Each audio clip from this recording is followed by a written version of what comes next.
Oo. وعليكم السلام ورحمة الله وبركاته.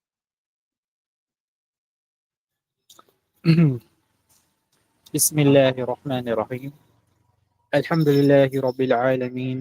Wassalatu wassalamu ala Rasulillah wa ala alihi wa ashabihi ajma'in. Sa ngalan ni Allah, ang pinakamahabagin, ang pinakamawain, ang lahat ng papuri ay kay Allah subhanahu wa ta'ala, ang Panginoon ng lahat ng nilalang at naway ang pagkapayapaan at kapala ay mas sa kanyang sugo, sa kanyang pamilya at lahat ng kanyang mga kasamahan. Assalamualaikum warahmatullahi wabarakatuh. Pinabati namin ang ating mga kapatid na narito sa hapong ito sa isang pinagpalang pagtitipon ng kaalaman. Ang gitong mga pagdalo ay kabilang sa mga palatandaan ng kabutihan, gaya ng sinabi ng Propeta Sallallahu Alaihi Wasallam, sino man na nais ni Allah ng kabutihan ay pinibigyan niya ng pangunawa sa kanyang relihiyon. Tayo nagtipon ngayong hapon hindi para sa aliw o libangan, kundi upang alalahanin si Allah Azza wa Jalla. Makinabang sa salita ng mga tao pinagkalooban ng kalaman at upang tumaas ang ating iman. Ang mga gitong pagtitipon ay lugar kung saan bumababa ang mga anghel, bumabalot ang awa at binabanggit tayo ni Allah subhanahu wa ta'ala sa piling ng kanyang mga malapit sa kanya. At upang simulan ang ating pagtitipon sa biyaya at dasbas ng Quran, narito po ang ating tagapagtilawa, ya, ya Saidali, na nanyan po natin ating kapatid na si Saidali Badali upang magbahagi ng mga talata mula sa Quran. يا أخي فليتفضل محجورا مشكورا. أعوذ بالله من الشيطان الرجيم. بسم الله الرحمن الرحيم.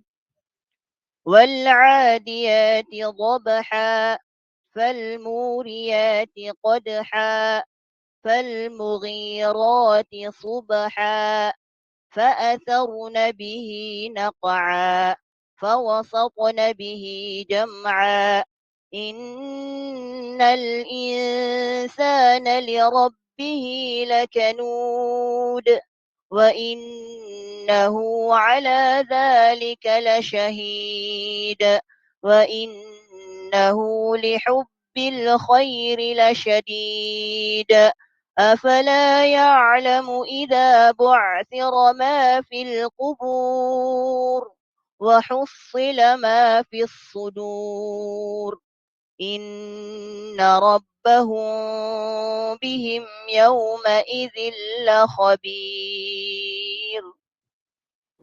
ما شاء الله. Jazakumullah khairan ya Akil Fadil.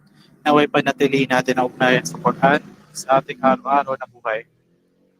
Pinapasalamatan natin si Allah na ngayong hapon ay kasama natin ang ating gagalang-galang na Sheikh Ismail Di Maudang Jr. Naway pangalagaan siya ni Allah subhanahu wa ta'ala, kilalang Sheikh sa kanyang pagsisikap sa pagtuturo sa Quran at suna ayon sa pag-unawa ng mga salaf ng umma na ito. Ang kanyang may paksa ay mga nagpapawalang bisa ng Islam, ikatlong yugto. Nihiling natin kay Allah na maging kapakinabang ito para sa ating lahat. Kaya nang hindi na po natin pagtupik-tupik pa, hinihiling natin sa ating kagalang-galak na Sheikh na simula ng kanyang lektura. Naway gantimpalaan siya ni Allah subhanahu wa ta'ala at bigyan tayo natin tagumpay. Kaya Sheikhuna, falyatafaddal mahjura mashkura.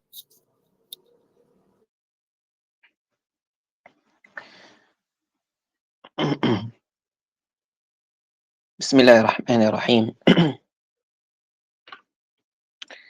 الحمد لله رب العالمين، والصلاة والسلام على أشرف الأنبياء والمرسلين نبينا محمد وعلى آله وصحبه أجمعين، ما بعد. السلام عليكم ورحمة الله تعالى وبركاته. Noong nakaraan ay ikhwa ay tinalakay natin ang unang nakakasira or nakakapawalang bisa ng pagkamuslim ng isang tao. Sinabi ng Sheikh rahimahullah ta'ala, اعلم أن من أعظم نواقض الإسلام 10. الأول الشرك في عبادة الله تعالى والدليل قوله تعالى إن الله لا يغفر أن يشرك به ويغفر ما دون ذلك لمن يشاء ومنه الذبح لغير الله كمن يذبح للجن أو للقبر. So ito yung unang bagay na nakakasira ng pagka-Muslim o nakakapawalang bisa ng pagka-Muslim ng isang tao. So before tayo mag-start ay ikhwa, ay nais ko na malaman kung meron ang nag-memorize sa inyo sa unang nakakasira ng Islam. Sinabi natin nung nakaraan na subukan nating mag-memorize. Subukan natin mag-memorize. At ang i-memorize natin, ang nasa ulo natin, ay yung binanggit ko, yung unang nakakasira ng Islam. Yun yung al-awalu asyirku fi ibadatillahi ta'ala. Ayaw, sino sa inyo ang mag-volunteer?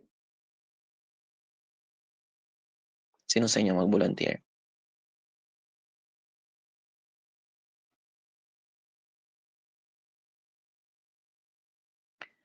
So ngayon, mahingi muna tayo mag-volunteer bago tayo magtawag. Kung walang mag-volunteer, magtawag tayo ng pangalan.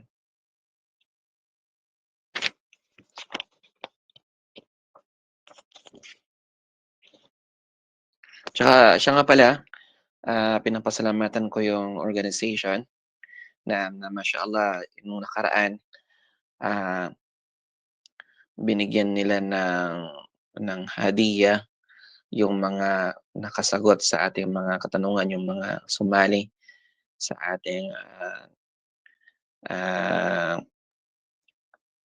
ating lecture, yung mga tinanong ko tapos sumagot, binigyan nilang hadiah. Ito ay tasjiya, pag-encourage sa kanila na makinig na mabuti, mag-aral na mabuti. Allah barik fikum wa jazakumullah khairan. Naam, ila akhwa, sino sa inyo yung nakamemorize ng unang nawaqidul Islam? So yun yung binanggit ko kanina, asyirku al-awwalu asyirku fi ibadatillahi ta'ala والدليل قوله تعالى إن الله لا يغفر أن يشرك به ويغفر ما دون ذلك لمن يشاء ومنه الذبح لغير الله كمن يذبح للجن أو للقبر. So yun lang. Ay wanaan. Sino nakamemorize? Naam, Jamila. Sent. Fadali Jamila. Warahmatullahi wabarakatuh. Try lang po, Ustad. Bismillah. Si Jamila. أعلم أن من أعظم نواقض الإسلام 10 الأول الشرك في عبادة الله تعالى والدليل قوله تعالى إن الله لا يغفر أن يشرك به ويغفر ما دون ذلك لمن يشاء ومنه الذبح لغير الله كمن يذبح للجن أو للكبر. Masya Allah, jazakillah khairan ya Jamila. Sino pa? Masya Allah, Masya Allah. Allah mabarik. Allah mabarik laki. Naam. Sino pa? So nabanggit natin sa inyo, ako na mahalaga ito dahil sa dito yung usul. Dito yung usul ng kaalaman. So kinakailangan nating mag-memorize. Ang isang taliba, nararapat sa kanya mag-memorize at the same time ay intindihin niya yung kanyang isinaulo. Dahil sino man ang nag-aaral na walang siyang minimorize, wala siyang isinaulo, walang matitira sa kanya. So ang matitira sa atin na kaalaman ay yung mga kaalaman na isinaulo natin. So yung mutun na ito na isinulat sa atin ng mga ulama na kung saan mutun ilmiya, ito ay mga maiksing mga pangungusap, maiksing mga kataga na kaya nating isaulo, na kung saan nandito na yung lub, nandito na yung pinakamahalagang kaalaman na kanilang isinamaray sa atin, ibinuod sa atin. Kaya kaya mainam, karapat dapat natin itong isaulo upang merong matira sa atin ng kaalaman. Aywa, sino pa sa inyo? So ganun lang kabilis, masya Allah. Si Jamila Fernan, memorize siya. Naam. Sa mga kalalakihan.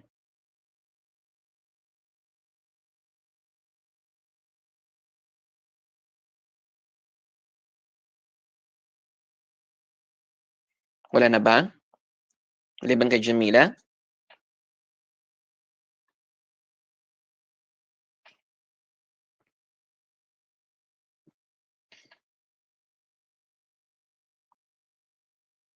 Abdul Hakim.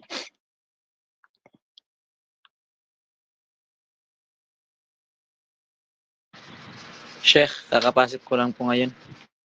Okay, very quick. Type. Saan si Amina? Musa. Kaka-join lang rin. Amina Musa. Si Asia. Ali Bashir. Wala na, maliban kay Jamila.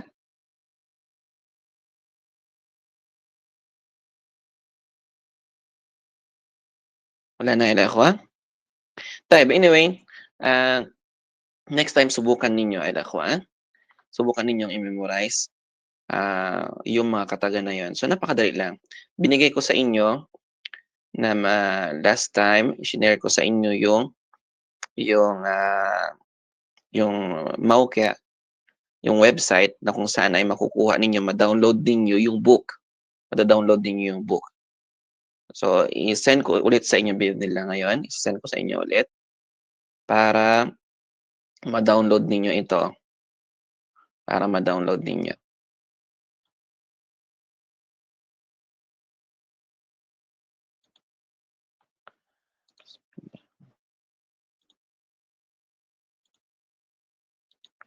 Nandiyan ngayon sa chat box ninyo, alay ko. Sa chat box na yan, kikita ninyo yung Maukia, yung link. Kikita ninyo yung link, sinend ko. I-click ninyo yan and then i-download ninyo yung mutun. I-download ninyo yung mutun, yung Al-Mustawa Al-Awwal.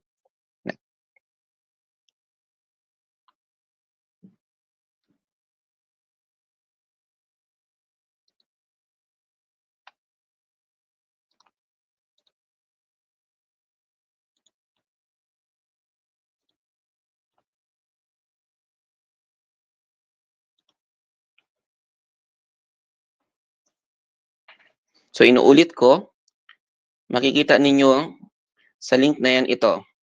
Makikita ninyo itong book na ito or booklet. So, ito ay i-download ninyo. Free ito siya. I-download ninyo. And then, basahin ninyo. And then, i-memorize ninyo yung mga aralin natin. Yung Nawaqidul Islam. Sa page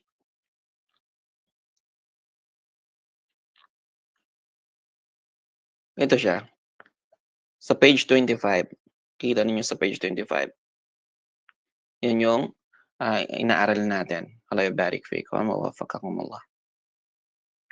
Tayyib. Pangalawa ayul ikhwa, sa araw na ito ay tatalakayin natin ang pangalawang naqid min nawaqid al-Islam.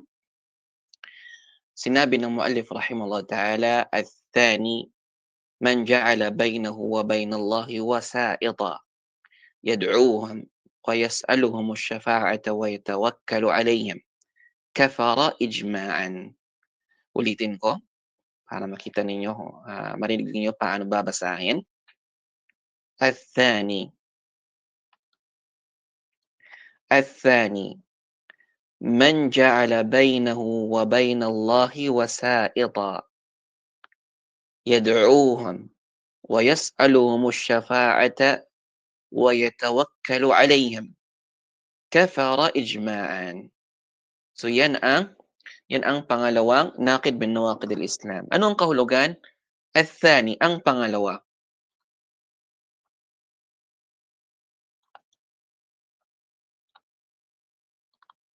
Ang pangalawa, man ja'ala bainahu wa bainallahi wasa'ita.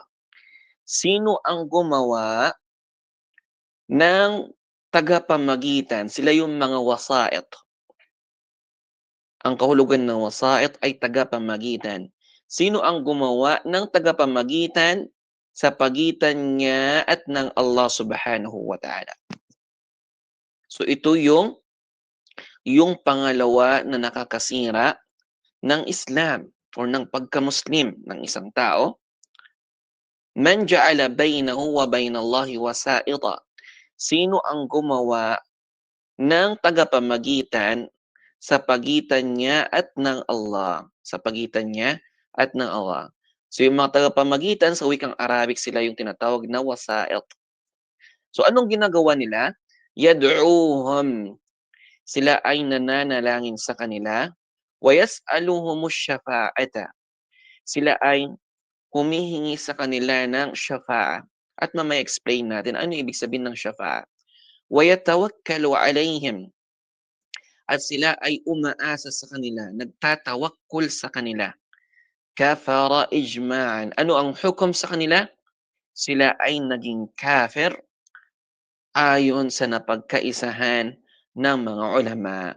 So ang mga ulama ay nagkaisa na ang sino mang gumawa sa pagitan niya at ng Allah ng mga tagapamagitan, siya ay nagdudua sa kanila, siya ay humingi sa kanila ng syafa'a, at siya ay umaasa sa kanila, kafara ijma'an, siya ay kafir, siya ay naging walang pananampalataya ayon sa napagkaisahan ng mga ulama. Tayyib ay ikhwa. Ang mas'ala ng wasita na nabanggit ng mga ulama na ito ay mayroong dalawang uri. Ang wasita or tagapamagitan sa pagitan natin at ng Allah subhanahu wa ta'ala ay mayroong dalawang uri. Ang unang uri na kung saan ay nararapat natin siyang paniwalaan. Ito ay ang paniniwala natin na merong tagapamagitan sa atin ng Allah, merong tagapamagitan sa pagitan natin at ng Allah upang maiparating sa atin ang mensahe at syariah ng Allah subhanahu wa ta'ala. So yun ang unang uri ng wasita, ng tagapamagitan. Ang unang uri, tandaan ninyo, ito ay ang maniwala tayo na merong tagapamagitan sa pagitan natin at ng Allah upang maiparating sa atin ang mensahe at ang syariah ng Allah. At sila ay mga malaika, katulad ni Jibril alayhis salam, mula sa mga malaika. Siya ang nagdadala ng mensahe mula sa Allah subhanahu wa ta'ala. Siya ang nagdadala ng kung ano mang sinabi ng Allah at ipinaparating niya sa kanyang sugo na si Muhammad sallallahu alaihi wasallam o sa mga propeta. So naniniwala tayo na merong mga tagapamagitan sa mga tao at sa Allah upang maiparating ang mensahe. At sila yung mga malaika, katulad ni Jibril alayhis salam. At gayon din sa pagitan natin, meron ding tagapamagitan na tao upang malaman natin ang mensahe at syariah ng Allah, at sila yung mga sugo. So yung mga sugo ng Allah Ta'ala, yung mga propeta, katulad ng propeta Muhammad sallallahu alaihi wasallam, siya yung tagapamagitan natin sa Allah subhanahu wa ta'ala upang malaman natin yung mga isinugo sa atin ng Allah Ta'ala, yung syariah ng Allah subhanahu wa ta'ala, yung mensahe ng Allah subhanahu wa ta'ala.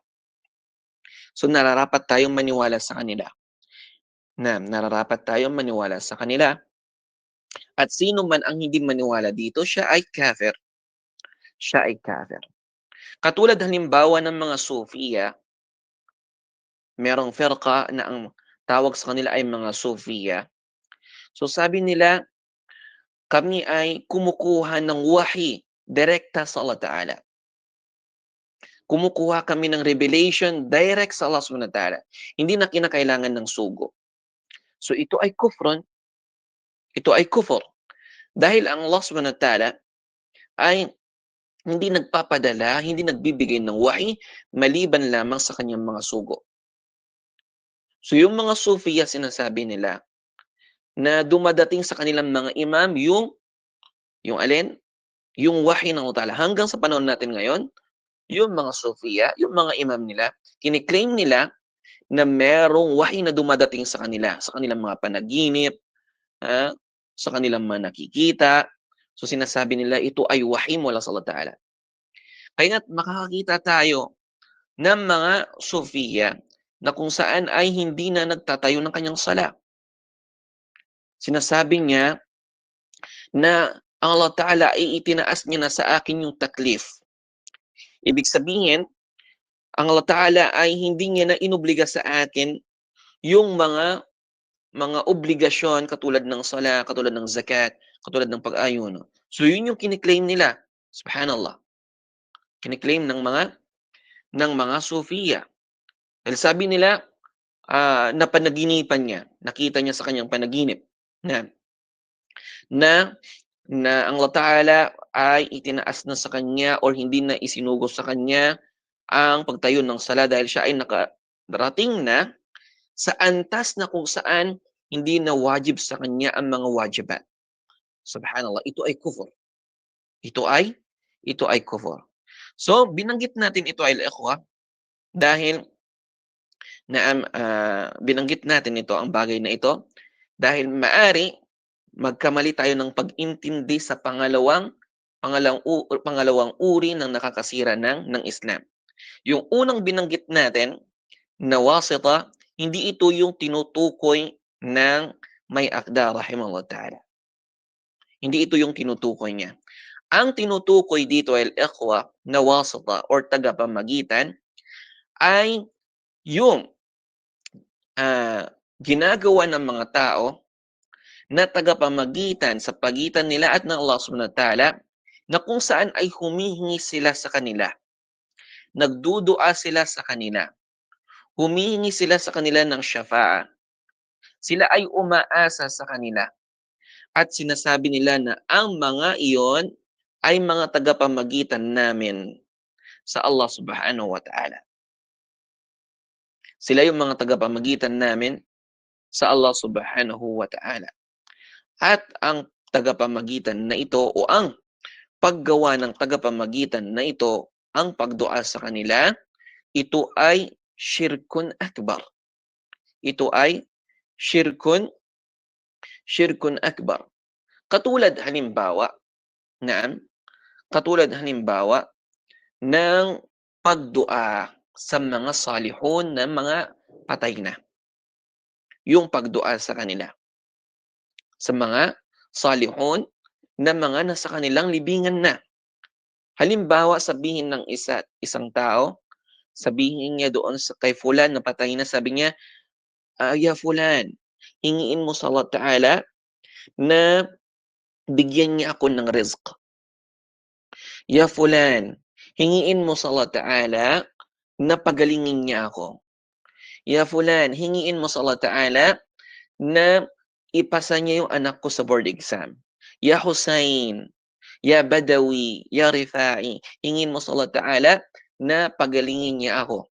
So lahat ng gawain na ito, ay ikhwa, ito ay syirkun akbar. Dahil gumagawa ka ng tagapamagitan sa pagitan mo at ng Allah Subhanahu wa Ta'ala. At ikaw ay nagsasagawa ng isang ibada na inaalay mo sa Kanya. Na kung saan ay nabanggit natin na ang ibada ay para lamang sa Allah Subhanahu wa Ta'ala. Ang isang ibada ay para lamang sa Allah Subhanahu wa Ta'ala. Ibig sabihin, sino man ang gumawa ng tagapamagitan sa pagitan niya at ng Allah Ta'ala na katulad ng binanggit natin, siya ay nakagawa ng syirkun akbar at siya ay makakalabas sa Islam. Siya ay makakalabas sa Islam. Kaya ang mga musyrikun al-ikhwa, na kung saan kinalaban sila ng Rasul sallallahu alaihi wasallam. Ang mga musyrikun sa Makkah, jinihad sila ng Rasul sallallahu alaihi wasallam. Dinigma sila ng Rasul sallallahu alaihi wasallam. Kapag sila ay tatanungin ng Rasul sallallahu alaihi wasallam, dinadakwahan ng Rasul sallallahu alaihi wasallam kung bakit kayo nagdudua, nananalangin, sumasamba sa mga rebulto. Kanilang sinasabi, haula'i syufa'auna indallah. Haula'i syufa'auna indallah. Kaya sinabi ng Allah Ta'ala, وَيَعْبُدُونَ مِن دُونِ اللَّهِ مَا لَا يَضُرُّهُمْ وَلَا يَنفَعُهُمْ وَيَقُولُونَ هَؤُلَاءِ شُفَعَاؤُنَا عِندَ اللَّهِ. Yung mga taong sumasamba liban sa Allah Ta'ala, yung mga musyrikun, na kung saan ang sinasamba nila ay hindi nakakabigay sa kanila ng kapinsalaan, hindi nakakabigay sa kanila ng mga kabutihan. Dahil ito ay mga rebulto. Ito ay mga rebulto. Kanilang sinasabi, haula'i syufa'auna indallah. Sila yung mga tagapamagitan namin sa Allah Ta'ala. Subhanallah. So, ibig sabihin, naniniwala sila na yung mga rebulto, yung mga sinasamba nila, yung mga niluluhuran nila, inaalayan nila, naniniwala sila na hindi yun makabigay sa kanila ng kabutihan, hindi makabigay sa kanila ng kapinsalaan dahil ito ay mga rebulto lamang. Pero, ang paniniwala nila dito, sila ay mga tagapamagitan nila sa Allah subhanahu wa ta'ala.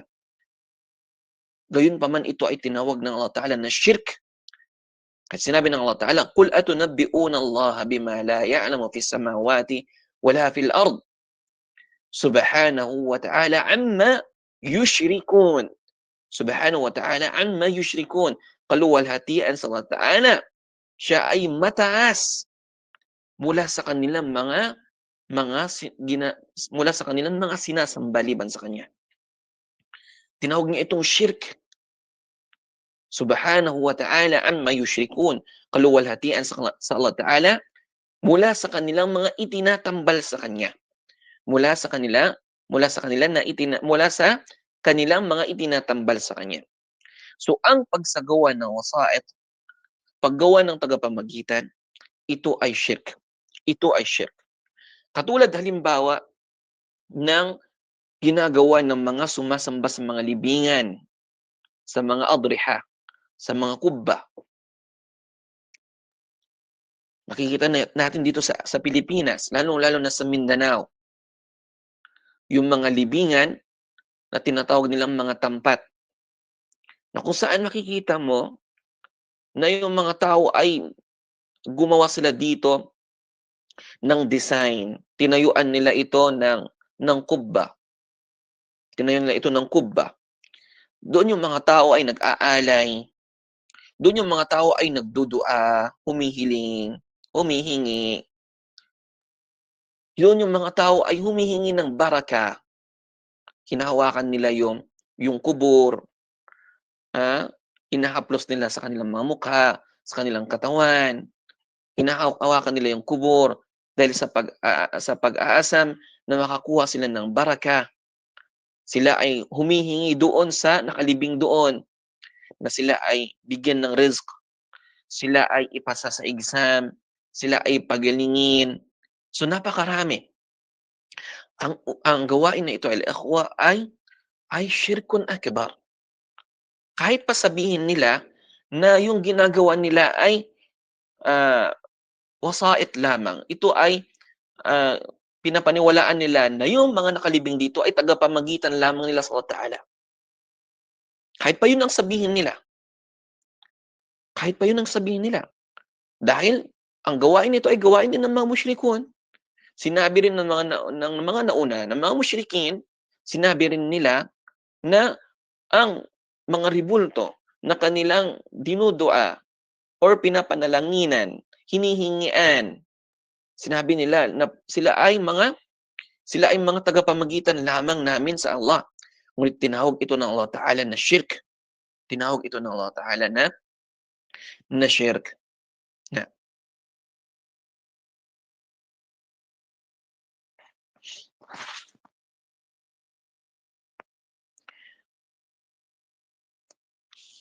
So, naintindihan ninyo yan, al-ikhwa? Kung ano yung kahulugan ng wasait? Naintindihan ninyo ngayon kung anong kahulugan ng wasait? Ano ang kahulugan ng tagapamagitan? So, not necessarily na ang tagapamagitan mo ay rebulto. Inshallah matatalakay natin mamaya. Not necessarily na ang shirk na matatawag kapag ang ginawa mong tagapamagitan ay isang rebulto, na isang santo, isang imahe. Ang mahalaga na ay ang tao na ito ay gumawa siya ng tagapamagitan niya na isang tao or isang jamid. Walang maibigay sa iyo na kabutihan, walang maibigay sa iyo na kasamaan, na kung saan ay humihingi ka sa kanya, nagdudua ka sa kanya na ng mga bagay na hinihiling mo sa Allah Subhanahu wa Ta'ala. Hindi ka dumedirekta sa Allah Ta'ala. Hindi ka dumedirekta sa Allah Subhanahu wa Ta'ala. So ito pa rin ay syirkun akbar. Kahit na ang ginagawa mong wasait ay mga anghel, kahit ang ginagawa mong tagapamagitan ay mga propeta. Katulad halimbawa ng pagsabi ng mga tao dumadaan at nagbibisita sa libingan ng Rasul sallallahu alaihi wasallam. Humihingi sila sa Rasul sallallahu alaihi wasallam, o propeta ng Allah, Ya Rasulullah, agithna. Ya Rasulullah, ud'u Allah an yaghithna.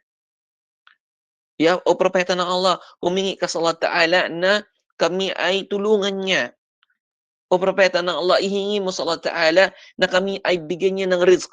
So lahat ng ito ay syirkun akbar. Lahat ito ay syirkun akbar. Ang mga tao ay ikhwa, yung mga sumasamba sa mga libingan, meron silang mga syubhat. Meron silang mga syubhat. Na una, sinasabi nila na ang pagsamba nila, pagdua nila sa mga libingan, ito ay wasila lamang. Ano ibig sabihin ng wasila? Ito ay paraan na gagawin ng isang tao upang siya ay mapalapit sa Allah Ta'ala. Upang siya ay mapalapit sa Allah Ta'ala. So, kapag tatanungin mo yung mga tao na sumasamba sa mga libingan, bakit kayo sumasamba sa libingan? Hindi kayo mag-direct sa Allah Ta'ala. Sasabihin nila sa'yo, ito ay wasila lamang, paraan lamang ito upang kami ay mapalapit sa Allah Ta'ala. At bibigyan kanya pa ng dalil. Sasabihin niya sa'yo, Ya ayyuhalladhina amanu taqullah wabtagu ilayhi alwasilata. O kayong mga nanampalataya, sabi ng Allah Ta'ala, matakot kayo sa Allah Subhanahu wa Ta'ala at gumawa kayo ng mga wasila. Gumawa kayo ng mga wasila na ikakalapit ninyo sa Allah Subhanahu wa Ta'ala. So kanilang itinafsir, binigyan ng kahulugan na ang wasila na ito ay yung pagsamba nila, pagdua nila doon sa mga salihun, sa mga mabubuting tao ng mga namatay sa mga santo. So ito ay tafsirun batil. Ito ay napakasamang pagtafsir sa aya ng Allah Subhanahu wa Ta'ala. Ang isasagot natin sa kanila, ang tamang tafsir ay ang wasila na tinutukoy dito ay ang paggawa ng kabutihan, paggawa ng mga taat upang ikaw ay mapalapit sa Allah Subhanahu wa Ta'ala. Intindihan niyo, al-ikhwa? Tatanungin ko kayo mamaya. So ano ang tamang tafsir sa wasila na ito? Ang tamang tafsir sa wasila na ito ay gumawa ka ng kabutihan, gumawa ka ng sala, mag-ayuno ka, magbasa ka ng Quran, dahil sa hangad mo na mapalapit ka sa Allah Subhanahu wa Ta'ala. Hindi ang tinutukoy dito ay mag-alay ka ng kinatay na hayop, kinatay na kambing, kinatay na puting manok at ialay mo doon sa libingan ng mga salihun upang mapalapit ka sa Allah. La, ito ay batil. Ito ay shirk. Ang tinutukoy dito ay akhwa na sa wasila na ito na binagat ng Allah Ta'ala ay gumawa tayo ng kabutihan, gumawa tayo ng mga taat, mga pagsunod upang mapalapit tayo sa Allah Subhanahu wa Ta'ala. So yun yung unang syubha na binabanggit ng mga sumasamba sa libingan.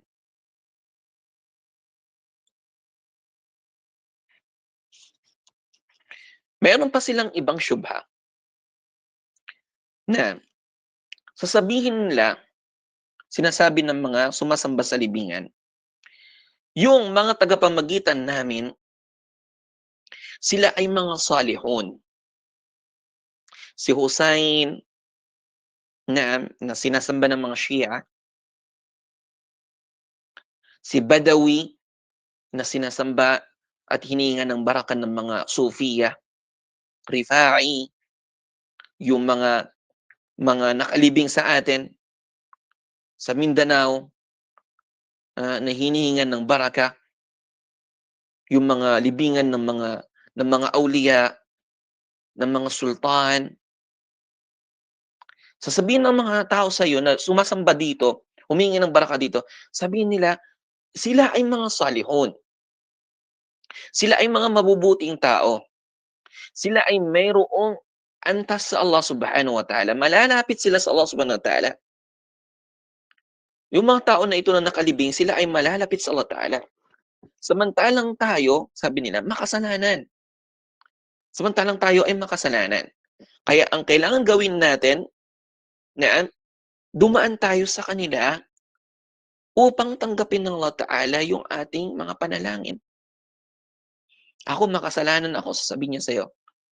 Kailangan kong dumaan dun sa salih na nakalibing para tanggapin ng Allah Ta'ala yung panalangin ko, para makarating sa Allah Ta'ala yung hiling ko.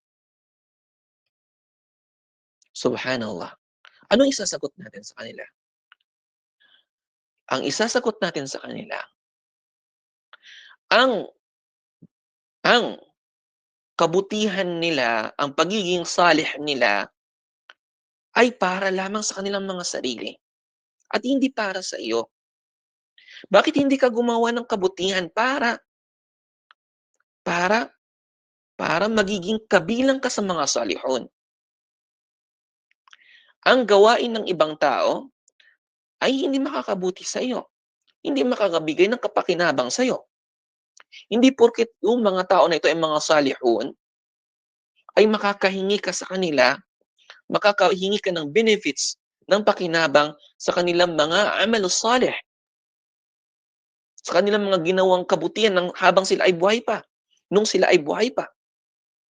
Dahil sa Yawmul Qiyamah, ang bawat isa sa atin, ang makakabuti lamang sa kanya, ang makakatulong lamang sa kanya, ay yung kanyang mabuting gawain. Hindi makakabuti sa kanya yung ginawa ng iba. Kaya nga't sinabi ng Allah Ta'ala, yawma yafirrul mar'u min akhi, wa ummihi wa abi, wa sahibatihi wa bani.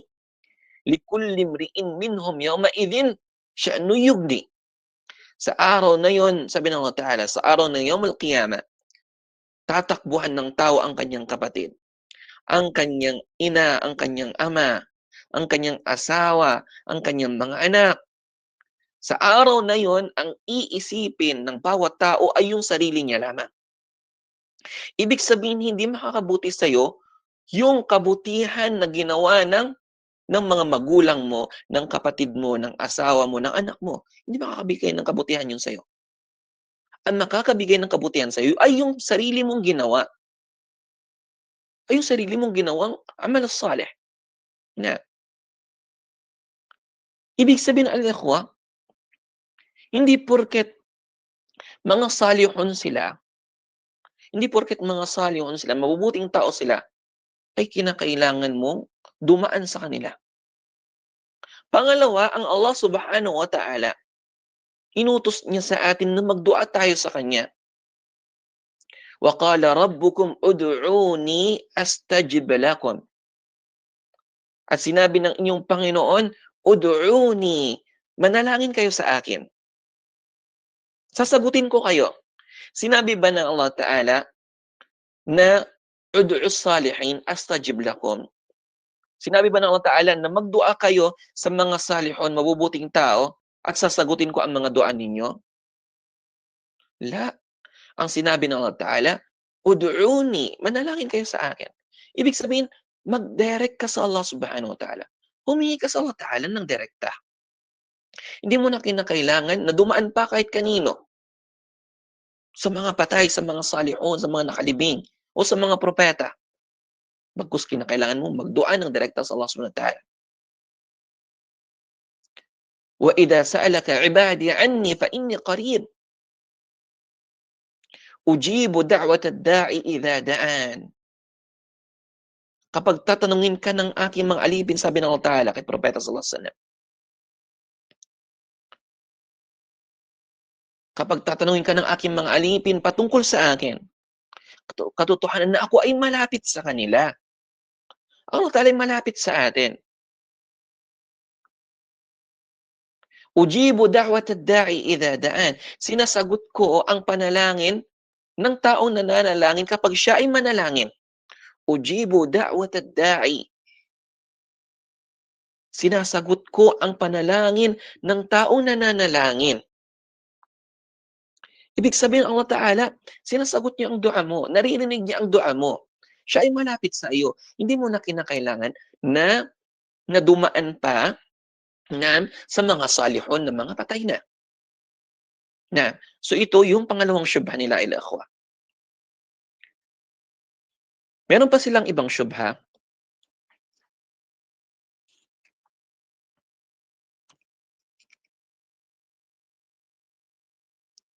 Na kanilang sinasabi,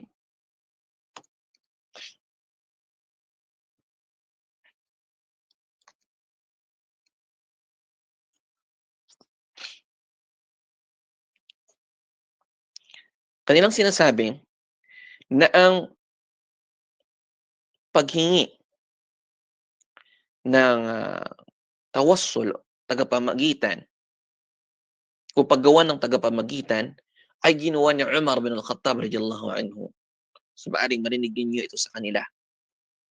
Dahil si Umar bin Al-Khattab radiyallahu anhu, nang sila ay humihingi ng ulan sa Allah Ta'ala, yung tinatawag na istisqa, dahil dumating sa mga, yung sa panahon ni Umar, ay nagkaroon ng tagtuyot. Matagal na mga araw, nagkaroon ng tagtuyot ng Madina. So, ang ginawa ni Umar bin Al-Khattab radiyallahu anhu, siya ay nagdua sa Allah Ta'ala at kanyang sinabi, Allahumma inna kunna natawassalu ilayka binabiyyika fatasqina wa inna natawassalu ilayka bi'ammi nabiyina fasqina. Kum ya Abbas fad'u. Faqama al-Abbas fada'a lahum fastajaba Allahu lahum. Sinabi ni Umar, O Allah, kami ay nagtatawassul sa iyo sa pamamagitan ng iyong propeta at ikaw ay kami ay binibigyan mo ng ulan sa panahon yun ng propeta sallallahu alaihi wasallam. Na dati sabi ni Umar, Ya Allah, dati ay kami ay humihingi sa iyo sa pamamagitan ng aming propeta. Sa pamamagitan ng aming propeta nang siya ay buhay pa. Ang Rasul sallallahu alaihi wasallam, siya ang nagdudua sa Allah Ta'ala. Na at ngayong patay na ang Rasul sallallahu alaihi wasallam, sabi ni Umar, kami ay nagtatawassul sa iyo, Ya Allah. Kami ay lumalapit sa iyo sa pamamagitan ng angkel ng aming propeta. Sa pamamagitan ng angkel ng aming propeta. At sinabi ng Umar, Kum ya Abbas fad'u. Tumayo ka o Abbas at magdua ka sa Allah Ta'ala. So sinabi ng mga sumasamba sa mga libingan, sabi nila ito ay dalil. Ito ay patunay na ang paghingi o ang paggawa ng tagapamagitan sa pagitan natin at ng Allah Ta'ala ay walang problema dahil nga si Umar ginawa yun ni Umar. Ano ang isasagot natin sa kanila ay lakhwa? Ang sagot natin sa kanila, si Umar bin Al-Khattab, hindi niya ginawang tagapamagitan si Abbas dahil sa kanyang katayuan, sa kanyang antas sa Allah subhanahu wa ta'ala. Ngunit ang hiniling ni Umar bin al-Khattab radiyallahu anhu ay ang magdua si Abbas, ay ang magdua si Abbas na sila ay bigyan ng Allah Ta'ala ng ulan. At ang paghingi ng dua sa taong buhay mula sa mga salihun ay walang problema. Okay lang yun. Hindi yun masama. Yun ay magkaiba ng paghingi mo ng dua, panalangin mo doon sa taong patay na nakalibing na, nasa ilalim na ng kanyang libingan. Yun ay magkaiba sa taong buhay na nandiyan sa harapan mo, naririnig ka niya, isang salih. Sabihin mo sa kanya, Ustad, idua mo naman yung nanay ko na pagalingin siya ng Allah Ta'ala. Walang problema doon. Okay lang yun. Yun ay jaiz. Yun ay jaiz. So, naintindihan ninyo, al-ikhwa? Intindihan ninyo kung ano yung difference na ginagawa ng mga sumasamba sa libingan sa ginawa ni Umar bin al-Khattab radiyallahu anhu. Ang ginawa ni Umar bin al-Khattab, siya ay humingi kay Abbas na siya ay magdua sa Allah Ta'ala. Siya ay magdua sa Allah Ta'ala. So, walang problema doon. Kaya nga ang Rasul sallallahu alaihi wasallam sa isang hadith na nang si Umar ay umalis para magtungo sa Umrah, sinabihan siya ng Rasul sallallahu alaihi wasallam, "La tansana ya akhi min salihi du'aik." Huwag mo kaming kalimutan o aking kapatid sa mabuting mga dua mo. Sa mabuting mga dua mo. Ibig sabihin, ipagdua mo kami. Walang problema doon. Na kapag humingi ka ng dua sa isang taong salih na buhay pa na nandyan sa iyong harapan, yun ay jaiz. Yun ay jaiz. Bagkus mustahab ayon sa mga fuqaha.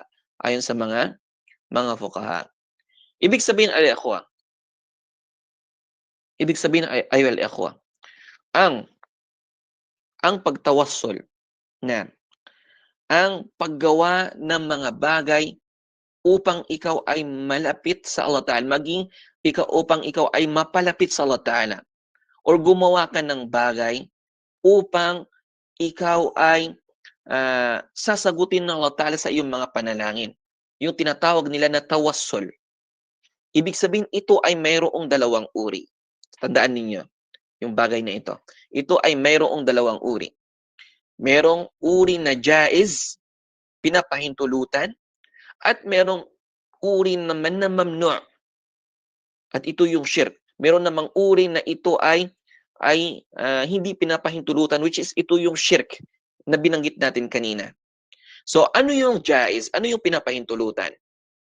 Yung mga pinapahintulutan na al-akhwa, gaya halimbawa ng pagtawassul sa Allah Ta'ala sa pamamagitan ng kanyang pangalan at ng kanyang mga sifat, ng kanyang mga katangian. So halimbawa, sabihin mo sa Allah Subhanahu wa Ta'ala, kapag ikaw ay magdua, Ya Rahman, irhamni. O ikaw na siyang pinakamahabagin, kaawaan mo ako, kahabagan mo ako. So yun ay pagtawassul, ginawa mong pagtawassul, wasila, yung pagbanggit, pagpuri sa Allah Ta'ala sa kanyang mga pangalan. Yun ay masyru'. Inutos sa atin ng Allah Ta'ala, walillahil asma'ul husna, fad'uuhu biha. Allah Ta'ala ay mayroong mga magagandang pangalan. Kayo ay magdua sa Kanya sa pamamagitan nito. Ibig sabihin, para matanggap yung dua mo, para sagutin ng Allah Ta'ala yung mga hinihiling mo, mustahab sa iyo, kaaya-aya sa iyo, nabanggitin mo yung magagandang pangalan ng Allah Ta'ala. At ito ay adab ng dua. Kaya halimbawa, kailangan ko ng rizq. Kasabihin ko, Ya Razak, o ikaw na tagapagbigay ng biyaya. Urzukni, bigyan mo ako ng biyaya. Biyayaan mo ako. Ya Rahim, ikaw na pinakamaawain. Irhamni, kaawaan mo ako. So sabihin ko, Ya Tawwab, ikaw na tumatanggap ng pagbabalik loob. Tub alayya, patawarin mo ako. Tanggapin mo ang pagbabalik loob ko sa'yo. So ginagawa mong wasila yung pagbanggit sa mga magagandang pangalan ng Allah Ta'ala. So yun ay masyru. Bagkus yun ay adab ng dua. Pangalawa, na yung binanggit natin kanina, yung paghingi ng dua sa mga salihin na buhay pa. Sasabihin mo halimbawa kay ustad, kay imam, ya imam, pwede mo bang ipagdua ako na sana'y pagalingin ako ng Allah Ta'ala? So yung imam, na diyan sa harapan mo, buhay. Hindi patay. So yun ay walang problema. Yun ay okay lang. Sasabihin mo sa kanya, ya ustad, ya sheikh, pwede mo bang idua sa Allah Ta'ala na sana ay matanggap ako sa university? Halimbawa. Ya sheikh, pwede mo bang ipagdua sa Allah Ta'ala na pagalingin niya ang mga magulang ko? So yun ay walang problema. Yun ay masyru'. Yun ay jaiz. Na, ang mahalaga, buhay yung hinihingian mo ng dua. Siya ay buhay at nandiyan sa harapan mo. Pangatlo, na wasila o pagtawassul sa Allah Ta'ala, na yung pagbanggit mo sa Allah Ta'ala ng mga kabutihan mo upang tanggapin niya yung dua mo. Katulad ng hadith na binanggit ng Rasul sallallahu alaihi wasallam, napakahabang hadith, na i-research na lamang ninyo al-ikhwa, na yung mga tao na ito nang sila ay nasa matinding kagipitan, nasa matinding peligro, nang sila ay sila ay nasa loob ng kuweba at natakpan ng malaking bato yung kuweba, hindi sila makalabas. So bawat isa sa kanila, siya ay nagdua sa Allah Ta'ala at binanggit niya yung kanyang kabutihan, ginawang kabutihan.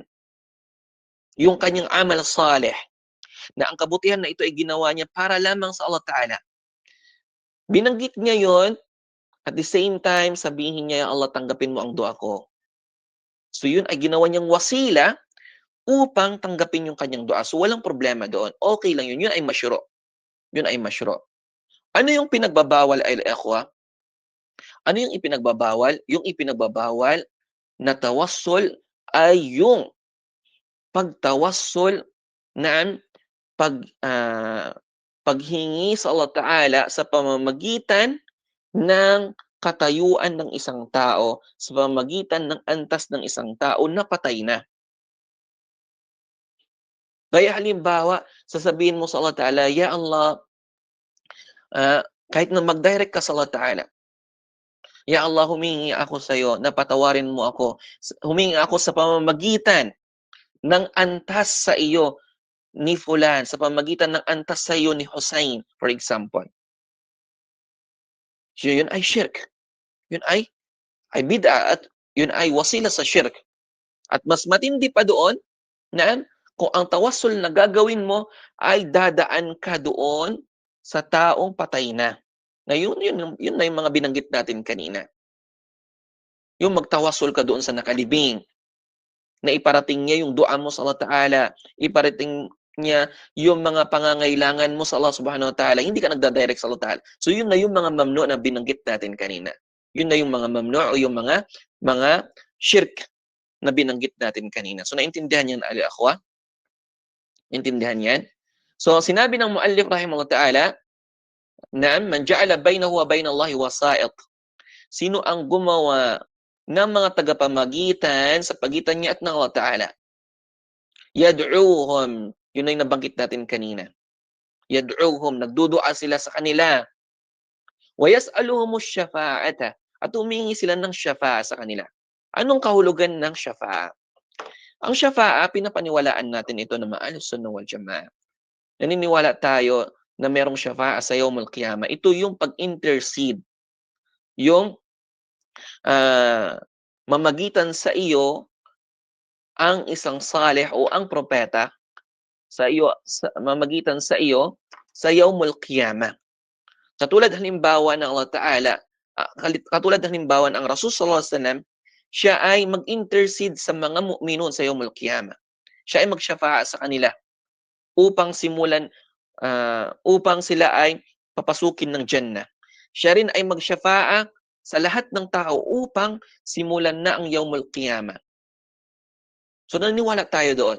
Pero ang syafa'a ay hindi mo pwedeng hilingin ngayon sa Rasul sallallahu alaihi wasallam. Huwag mong sabihin, o propeta ng Allah, ishfi'li yawmal qiyamah. O propeta ng Allah, mamagitan ka sa akin sa yawmal qiyamah. Hindi yun pwede. Binanggit ito ng muallif rahimahullah ta'ala. Binanggit ito ng muallif ng may akda. Bakit?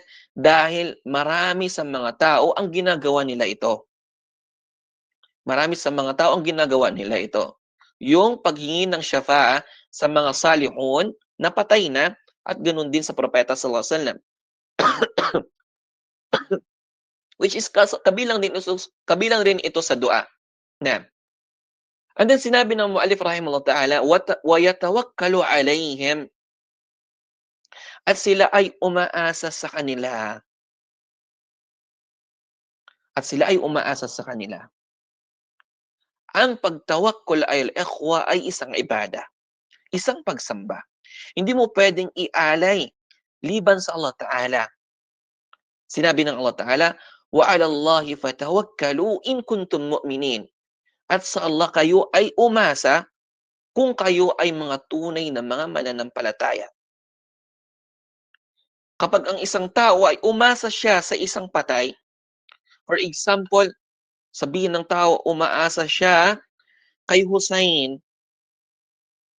sa kanyang paglalakbay. Umaasa siya kay Ali. Umaasa siya kay Badawi, kay Rifa'i sa kanyang paglalakbay na maligtas siya. So ito ay syirkun akbar. Ito ay syirkun akbar.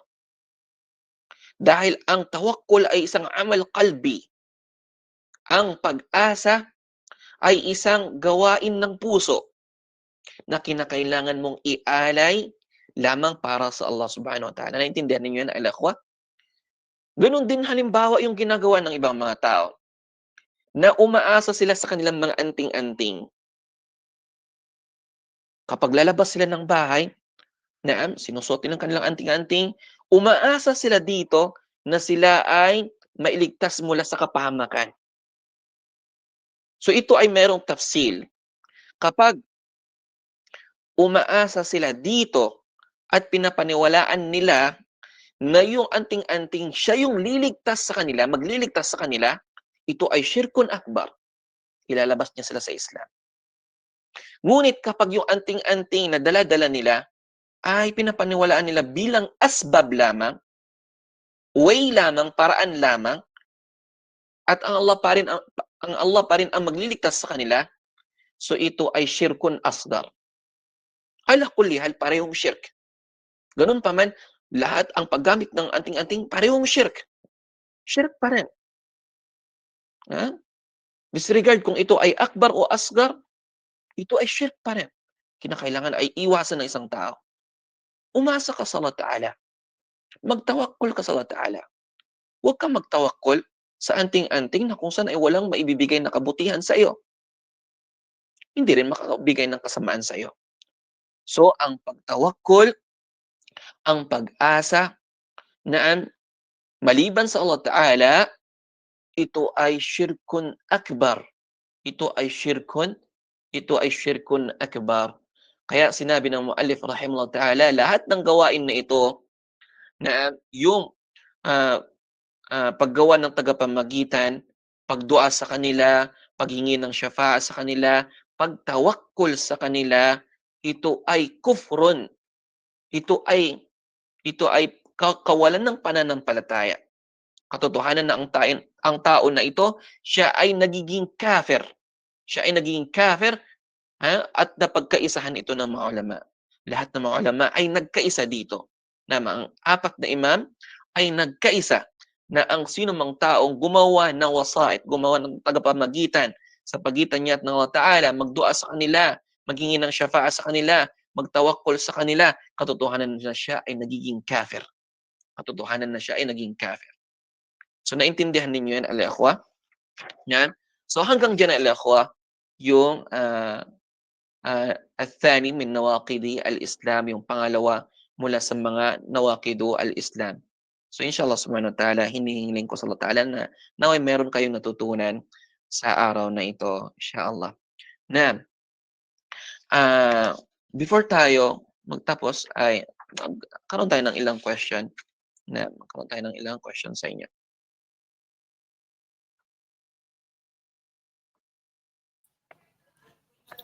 Barakallahu fikum sa ating Sheikh na sa kanyang mga kapit-kapinabang na salita na way gawing mabigat ni Allah subhanahu wa ta'ala ang timbangan kanyang mabuting gawa at mapatupad natin ang ating mga narinig. Ngayon ay tatay tayo na sa ating Q&A sessions. May mga katanungan, inanyan po namin kayo ang mga kalok na magtaas ng kanilang virtual hand at mag-iwan ng tanong sa mga iba sa ating chat box.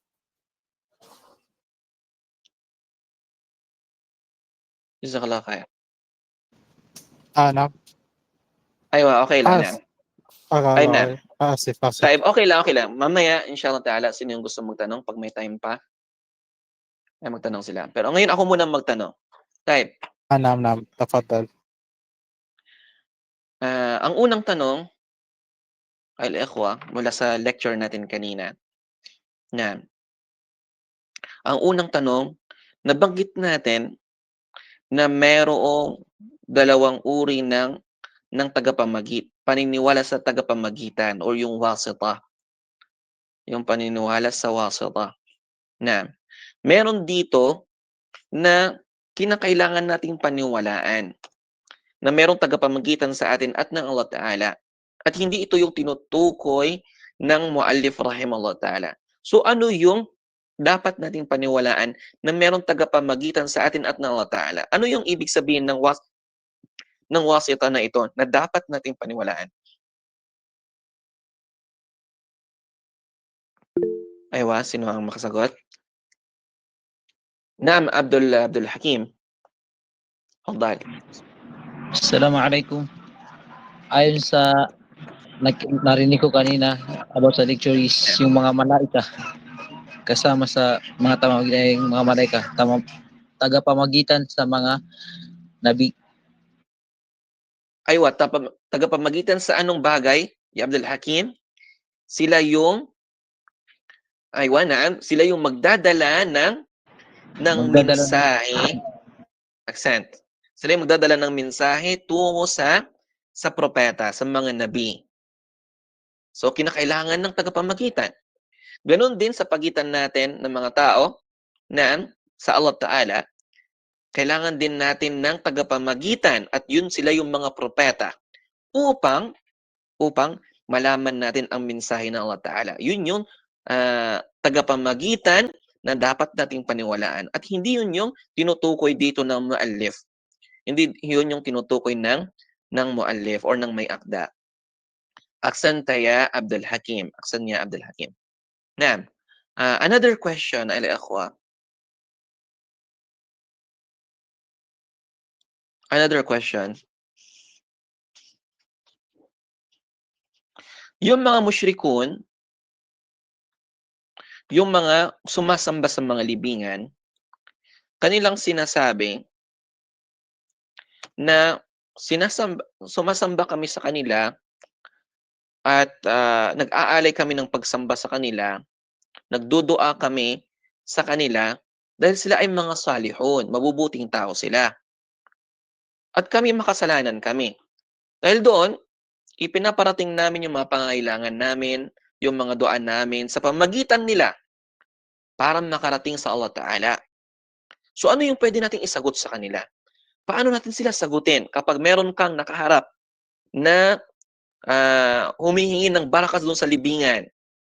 Meron kang nakita mula sa family mo, mula sa mga kamag-anak mo, na nagtatawasul doon sa mga nakalibing, doon sa mga kubur. At nang pinagbawalan mo siya, sabihin niya, mga salihon sila, mabubuting tao sila. Kami makasalanan, tayo makasalanan, kailangan nating dumaan sa kanila. Ano yung pwede mong isagot sa kanya? Paano mo siya na mapaniwala na ang gawain niya ay masama, ang gawain niya ay mali? Na.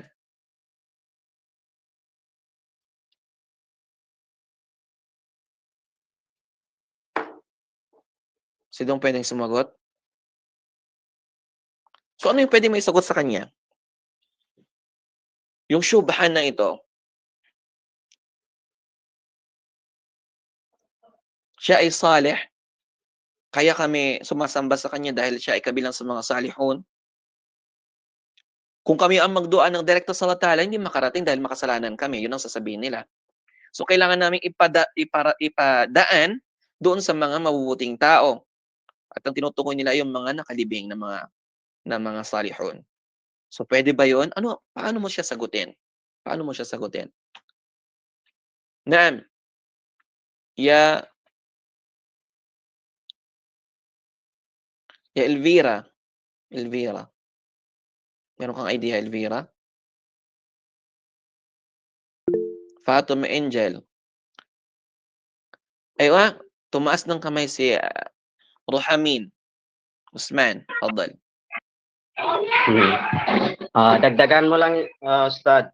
Tayo, Ang fadal, aking fadal. idea, ang Yan. aking idea about doon is kapag may kapatid ka or relatives mo na naghihingi sa mga salihon, for example, may namatay na salihon sa kanilang syudad is kapag nakita mo sila na nagdodoa, naghihingi, pinapadaan pa nila doon sa salihon patungo sa Allah Subhanahu wa Ta'ala dahil sila ay makasalanan, is ang ipapayo ko po sa kanila is huwag nyo yang gawin kasi tao din sila.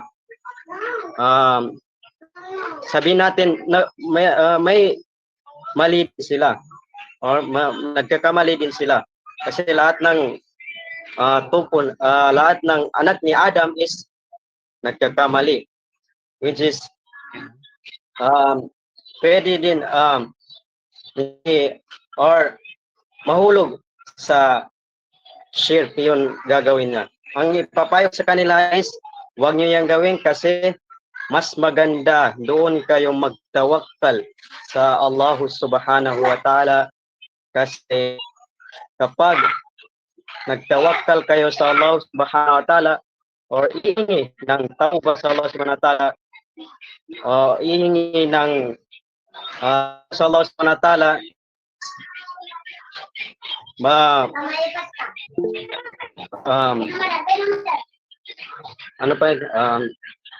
kapag doon kayo magtawakkal sa Allah Subhanahu wa Ta'ala is possible na tatawbahin kayo ng Allah Subhanahu wa Ta'ala, papatawarin kayo ng Allah Subhanahu wa Ta'ala na sa pagtawad ng Allah Subhanahu wa Ta'ala sa inyo is possible na magdua kayo sa kanya is ijaba yung dua niyo.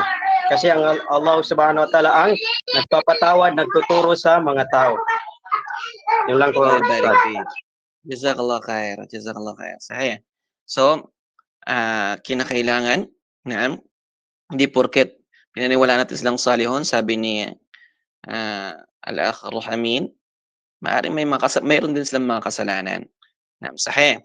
At saka, sabi natin, yung kabutihan nila ng mga ginawa dahil kaya sila naging mga salihon ay para sa kanilang mga sarili. Hindi yun makabigay ng kabutihan sa iyo, sa atin.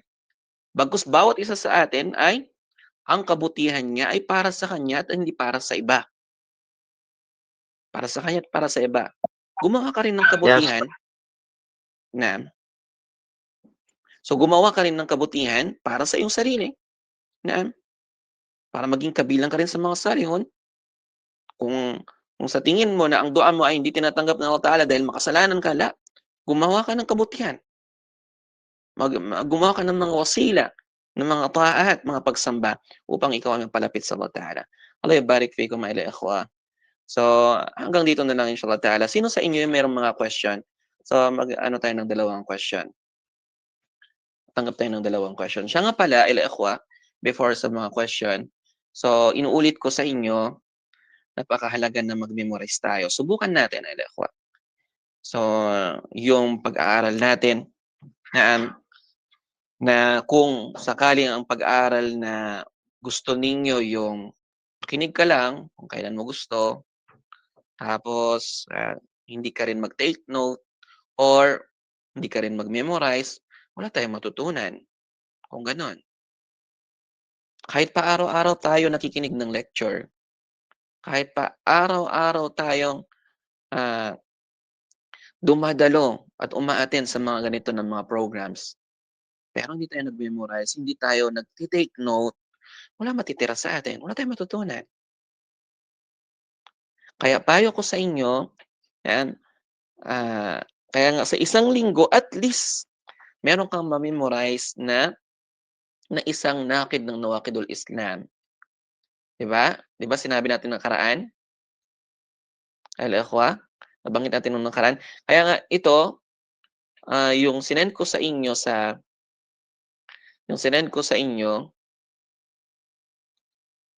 na link, i-open ninyo siya, ito yung lalabas sa inyo. So yung booklet na ito al-ikhwa ay ito yung tinatalakay natin. Ito yung tinatalakay natin. So, i-memorize mo yung number 1 na kinuha na natin nung nakaraan. Ito siya. Ito yung awwal na number 1. So, ilang kataga lang. Ilang sentence lang ito. Halos isa lang. So, hindi ka aabutan niya ng 1 oras na mag-memorize. Hindi ka aabutan ng 1 oras na mag-memorize. Pangalawa, para masanay tayo sa pagbasa ng Arabic. Para masanay tayo sa pagbasa ng Arabic. Pangalawa, ito, athani, ito yung tinalakay natin ngayong araw. Man ja'ala bainahu wa bainallahi wasa'ita. Yad'uuhum wa yas'aluhum ash-shafa'ata wa yatawakkalu 'alayhim kafara ijma'an. So, isang sentence lang rin. Hindi ka rin aabutan ng 1 oras diyan mag-memorize. Lalong-lalo na yung mga nakakabasa ng Arabic. Lalong-lalo na yung mga nakakabasa ng Arabic. So, i-memorize ninyo, al-ikhwa. And then, alamin mo yung kanyang kahulugan.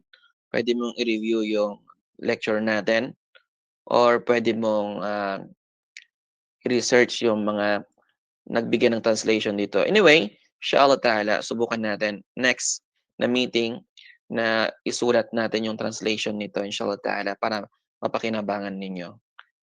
Aywa, sino sa inyo merong question? Sino sa inyo merong question? Dahil malapit na yung duhur dito sa amin. Tayyib, merong question? Aywa yung MC, patawagin mo na lang MC. Sino yung unang nagtaas ng kamay? Tafadhal Hasim Karim, may katanungan. Mamon. Assalamualaikum ya Sheikh. Ang katanungan ko po ay, Waalaikumsalam. halimbawa, may mga tao na, kumbaga, halimbawa ako po ay, isa kong nakagsala at nagagawa ng mabuti. Sasabihin ng isang tao na hindi nagsala, sabi niya, pagduwa mo lang ako sa Allah. Ano po, pwede po ba yun? Or makasala na mo ba sila? So, ipagduan mo sila sa Allah Ta'ala. Yun ang sabi niya, na hindi nagsasala. Ganon. Opo. Hasim? Walang problema na magdua ka, yung taong hindi nagsasala, pwede kang magdua sa Allah Ta'ala na gabayan siya ng Allah Ta'ala. Okay lang yun. So, hindi yun ipinagbawal. Kahit na kafir, pwede kang magdua para sa tao na kafir, pero ang dua mo para sa kanya ay gabayan siya ng Allah Ta'ala. Hindi ka lang pwedeng magdua ng kapatawaran para sa kanya. Hindi mo pwedeng ihiling sa Allah Ta'ala na kapatawarin siya ng Allah Ta'ala sa kanyang kasalanan dahil siya isang kafir. At ganoon din sa taong hindi nagsasala. Ayon sa kaul ng ibang mga ulama na yung taong hindi nagsasala, siya ay isang kafir. So ang mainam na gawin mo ay magdua ka sa Allah Ta'ala na siya ay gabayan ng Allah Ta'ala. So okay lang yun. Maghiling ka sa Allah Ta'ala, naggabayan siya ng Allah Ta'ala. Another question? Last question? Na mainam din ang question natin patungkol doon sa ating lecture. O meron kayong hindi naintindihan? Jack Romain. Akamain Usman, may katanungan. Falyatafaddal. Yes, yes, Ustad, may katanungan po. About sa Ustad, may mga tao na nagpapaibon. Yung mga tao na kapag sila ay nagpupunta sa malayong lugar is ang kinikitaan nila kanilang, kumbaga, doon sila nagbabase sa tunog ng ibon. Kung tumunog ang isang ibon na, let's say, in Maguindanao, Kasyang-Siyang is hindi sila pupunta doon sa pupuntahan nila kasi tumunog yung tunog ng ibon na Kasyang-Siyang. Yun po, sir. Sant, magandang question. Ito ay shirk. Yeah, ang gawain na ito ay shirk. So ginagawa rin ito ng mga tao sa panahon ng Rasul sallallahu alaihi wasallam. Ito ay isang uri ng pamahiin, na ginagawa ng mga tao na hindi sila tutuloy sa kanilang tutuluyan kapag halimbawa mayroong tumunog na ibon, or tutuloy sila kapag tumunog yung ibon. Sabihin nila, swerte ito kapag tumunog yung ibon. So lahat ng ito ay mga pamahiin, mga khurafat, at ito ay uri ng shirk. Ngunit ayon sa mga ulama, ito ay shirkun asgar. Shirkun asgar. Naam. Ganun pa man, katulad ng nabagit namin sa inyo, shirkun asgar man, shirkun akbar man, shirkun asgar man na pinapaniwalaan, kahit sabihin nila ito ay maliit, kung tatawagin, ito pa rin ay malaking kasalanan. At ito ay wasila, daan sa paggawa ng malaking shirk. So ang gawain na ito ay masama. Ya akong hamin, kung makita mo sila, sabihin mo sila ito ay gawaing masama. Ito ay ipinagbawal sa atin ng Rasul sallallahu alaihi wasallam. Ito ay uri ng shirk. So Allah barik fikum ay ikhwa. Hanggang dito na lang. Jazakallah khair. Hanggang dito na lang. At I think nakakuha ako ng malaking time sa inyo. Inshallah subhanahu wa ta'ala, pagpatuloy natin next week yung lecture natin sa pangatlong Nakid min Nawaqidil Islam. At inaasahan ko na sana mas marami na yung nakamemorize ng Nakid min Nawaqidil Islam. So ang hiniling natin sa inyo, dalawa lang. So kanina, mashallah, si Jamila Fornal na nag-recite siya kanina. Allah barik fikum wa jazakumullah khairan. Subhanakallah bihamdik. Asyhadu an la ilaha illa ant, nastaghfiruka wa natubu ilaik. Assalamu alaikum warahmatullahi ta'ala wabarakatuh. Waalaikumsalam warahmatullahi wabarakatuh. Jazakumullah khairan. Syukran jazilan sa lahat ng mga nakiisa at nagtanong. Inihiling natin kay Allah subhanahu wa ta'ala na bigyan tayo ng kapakipakinabang ng kaalaman, matuwid na gawa, katapatan sa salita at gawa, at katatagan sa sunnah hanggang sa tayo kanyang makarap. Subhanakallah wa bihamdik, asyhadu an la ilaha illa ant, astaghfiruka wa atubu ilaik. Assalamu alaikum warahmatullahi wabarakatuh.